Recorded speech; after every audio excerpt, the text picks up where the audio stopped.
اب آتے ہیں آپ کے دلائل کی طرف۔ دلائل کو سننے سے پہلے ایک بات ہمیشہ ذہن میں رکھیں، اسی لیے ہم آپ کی اس تحقیق اور آپ کے اس آدھے انچ رافضی مولوی کی تحقیق کو اپنے جوتے کی نوک پہ رکھتے ہیں۔ سب سے پہلے آپ یہ ویڈیو سماعت فرما لیں، پھر اس کا جواب دیتے ہیں۔ کیا کہیں اور کسی نے کیا، تو یہ تو بہرحال سلسلہ ایسا ہے جو پہلے دن سے چلا آ رہا ہے۔ ایسے ہی علامہ حسن ابن فرحان مالکی کی یہ جو کتاب ہے اس حدیث پر، معاویہ فرعون هذه الامہ، اس میں زبردست تحقیقات کی گئی ہیں، اور ان کا یہ کہنا ہے کہ یہ حدیث صحیح ہے، ورنہ کم از کم درجے میں حسن۔ جی آپ نے سن لیا، نقل کفر نباشت، ان کے دلائل کی طرف تو بعد میں آتے ہیں، لیکن حضرت کہہ رہے ہیں کہ ہر امت میں ایک فرعون ہوتا ہے، اور اس امت کا فرعون و معاویہ ہے، معاذ اللہ ثم معاذ اللہ۔ اسی لیے فرمایا گیا تھا کہ معاویہ ستر لاصحاب النبی صلی اللہ علیہ وسلم، کہ معاویہ اصحاب پیغمبر کے لیے ایک پردہ ہے، ایک آڑ ہے، ایک رکاوٹ ہے۔ فَإِذَا كَشَفَ الرَّجُلُ السِّتْرَ، جب آدمی اس پردے کو، اس آڑ کو، اس رکاوٹ کو ہٹانے کی کوشش کرتا ہے اور حضرت معاویہ رضی اللہ عنہ پر زبان درازی کرتا ہے، اجترأ علی ما وراء، پھر ہوتا یہ ہے کہ وہ آہستہ آہستہ بقیہ اصحاب پیغمبر پر بھی زبان درازی کرتا ہے۔ اسی لیے کہا گیا تھا کہ حضرت معاویہ رضی اللہ عنہ کے خلاف زبان درازی کرنا یہ رافضیت کی پہلی سیڑھی پر پاؤں رکھنا ہے۔ اگر آپ حضرت معاویہ رضی اللہ عنہ کے خلاف زبان درازی کرتے ہیں تو سمجھ لیجئے کہ آپ نے رافضیت کی پہلی سیڑھی پر پاؤں رکھ دیا ہے، قدم رکھ دیا ہے۔ اب آہستہ آہستہ دھیرے دھیرے آپ ترقی کرتے کرتے کن اصحاب پیغمبر کو نشانہ بناتے ہیں، آپ ترقی کرتے کرتے کن جلیل القدر صحابہ کو نشانہ بناتے ہیں، اللہ ہی بہتر جانتے ہیں۔ اسی لیے کہا گیا تھا کہ معاویہ رضی اللہ عنہ کے خلاف زبان درازی کرنا وہ رافضیت کی پہلی سیڑھی ہے۔ مولوی صاحب آپ کے دلائل کا جواب بھی دیتے ہیں، لیکن کیا آپ جانتے ہیں کہ معاویہ کون ہے؟ کان یکتب الوحی بین یدی رسول اللہ صلی اللہ علیہ وسلم، معاویہ وہ شخصیت ہیں جو رسول اللہ صلی اللہ علیہ وسلم کے سامنے بیٹھ کر وہی لکھا کرتے تھے۔ معاویہ وہ شخصیت ہیں جنہیں رسول اللہ صلی اللہ علیہ وسلم نے دعا دی، اللہم اجعلہ ہادیہ مہدیہ واہد بہ، اے اللہ معاویہ کو رہبر، رہنما، ہادی بنا، ہدایت یافتہ بنا، ان کے ذریعے لوگوں کو ہدایت دے۔ معاویہ وہ شخصیت ہیں جنہیں رسول اللہ نے دعا دی صلی اللہ علیہ وسلم، اللہم علم معاویۃ الکتاب والحساب وقہ العذاب، اے اللہ معاویہ کو کتاب کا علم دے، اے اللہ معاویہ کو عذاب سے بچانا۔ معاویہ وہ شخصیت ہیں، ایک دفعہ پیغمبر صلی اللہ علیہ وسلم کے پیچھے سواری پر بیٹھے ہوئے تھے، آپ نے پوچھا معاویہ تمہارے جسم کا کون سا حصہ میرے جسم کے سب سے زیادہ قریب ہے؟ کہنے لگے یا رسول اللہ میرا سینہ ہے، میرا پیٹ ہے۔ آپ نے دعا دی اے اللہ معاویہ کا سینہ اور پیٹ علم سے اور حلم سے بردباری سے بھر دے۔ یہی وجہ تھی، اس دعا کی برکت تھی، کچھ لوگوں نے حضرت عمر رضی اللہ عنہ کے سامنے حضرت معاویہ رضی اللہ عنہ کے خلاف کچھ باتیں کہی، فرمانے لگے ارے لوگوں خاموش ہو جاؤ، معاویہ تو وہ شخصیت ہے، معاویہ تو وہ ہستی ہے کہ ان کے سامنے اگر ان کی برائی کی جائے تو ہنس کر مسکرا کر جواب دیتے ہیں۔ حضرت عمر رضی اللہ عنہ نے فرمایا ارے لوگوں جب مسلمانوں میں فتنہ ہو، مسلمانوں میں تفرقہ ہو، بد امنی ہو، انتشار ہو تو لوگوں سننا، شام میں حضرت معاویہ رضی اللہ عنہ کے پاس چلے جانا، حضرت معاویہ وہ شخصیت ہے۔ حضرت عمر رضی اللہ عنہ نے فرمایا ارے لوگوں تمہیں اس بات پر حیرت ہوتی ہے کہ قیصر و کسریٰ کتنے بڑے حکومت کے مالک ہیں، وہ کیسے نظام سلطنت چلاتے ہیں، ان کی سیاست کتنی مضبوط ہے۔ فرمایا تمہیں قیصر و کسریٰ پر تو حیرت ہوتی ہے، لیکن تمہیں اس بات پر حیرت نہیں ہوتی کہ تمہارے پاس قیصر و کسریٰ سے اچھا شخص حضرت معاویہ تمہارے درمیان موجود ہے۔ معاویہ تو وہ شخصیت ہے جن کی بہن ام حبیبہ رضی اللہ عنہا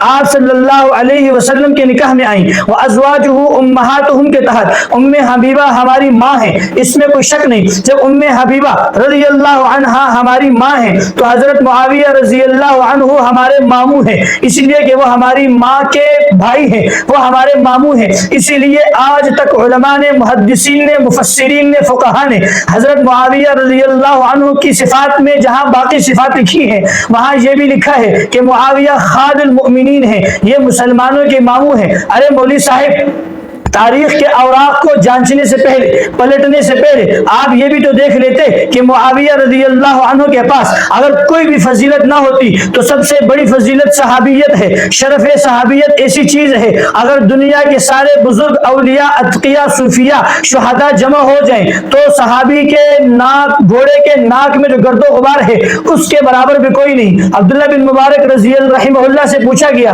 کہ عمر بن عبدالعزیز رحمہ اللہ مرتبے میں بڑے ہیں یا حضرت معاویہ رضی اللہ عنہ مرتبے میں بڑے ہیں؟ فرمایا چپ ہو جاؤ، معاویہ رضی اللہ عنہ کے جہاد میں ان کے گھوڑے کے ناک میں جو گرد و غبار آئی ہے اس گرد و غبار کا ایک ایک ذرہ عمر بن عبدالعزیز رحمہ اللہ سے بہتر ہے. اسی وجہ سے کسی نے لکھا کہ عمر بن عبدالعزیز رحمہ اللہ نے زندگی میں کسی کو سزا نہیں دی لیکن اس شخص کو سزا دی تھی جس نے معاویہ رضی اللہ عنہ کے خلاف زبان درازی کی تھی.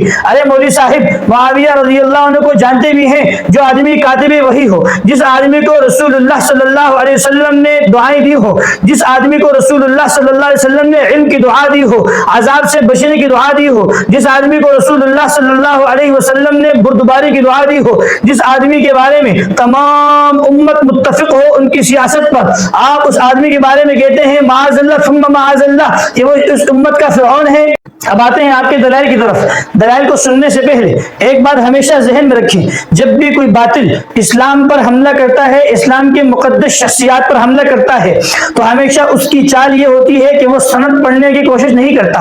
اگر سند پڑھ لیتا ہے تو کتاب بتانے کی کوشش نہیں کرتا، اس لیے کہ دونوں ایسی باتیں ہیں کہ اس سے اس کی چالاکی، عیاری اور مکاری واضح ہو جاتی ہے.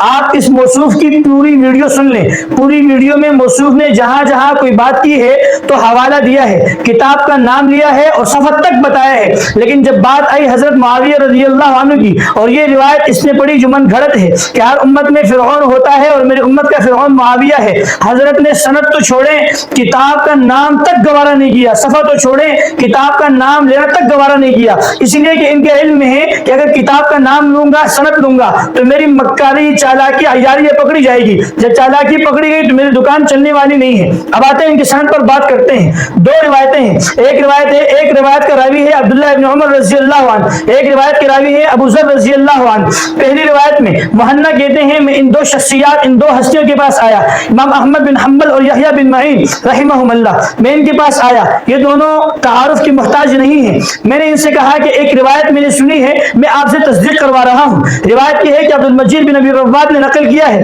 عبید اللہ ابن عمر سے، انہوں نے حضرت نافع سے، انہوں نے عبداللہ ابن عمر سے، انہوں نے نبی صلی اللہ علیہ وسلم سے. روایت یہ ہے کہ ہر امت میں ایک فرعون ہوتا ہے، میری امت کا فرعون وہ معاویہ ہے. یہ روایت ٹھیک ہے. فقالا جميعا، دونوں نے اکٹھے کہا یہ روایت صحیح نہیں ہے. صحیح اسی لیے نہیں ہے کہ عبید اللہ ابن عمر کے کئی شاگرد بڑے بڑے جلیل القدر محدثین وہ اس وقت ہیں اور ان کے پاس عبید اللہ ابن عمر کی ساری حدیثیں لکھی ہوئی ہیں. تو کسی کے رجسٹر میں، کسی کی کاپی میں، کسی کے دفتر میں وہ یہ حدیث نہیں ہے جو حدیث آپ بیان کر رہے ہیں. تو معلوم ہوا کہ عبد المجید بن ابی رواد نے یہ حدیث کسی اور شخص سے سن کر نام استعمال کیا عبید اللہ ابن عمر کا اور بیچ میں سے اس راوی کو حذف کر دیا ہے.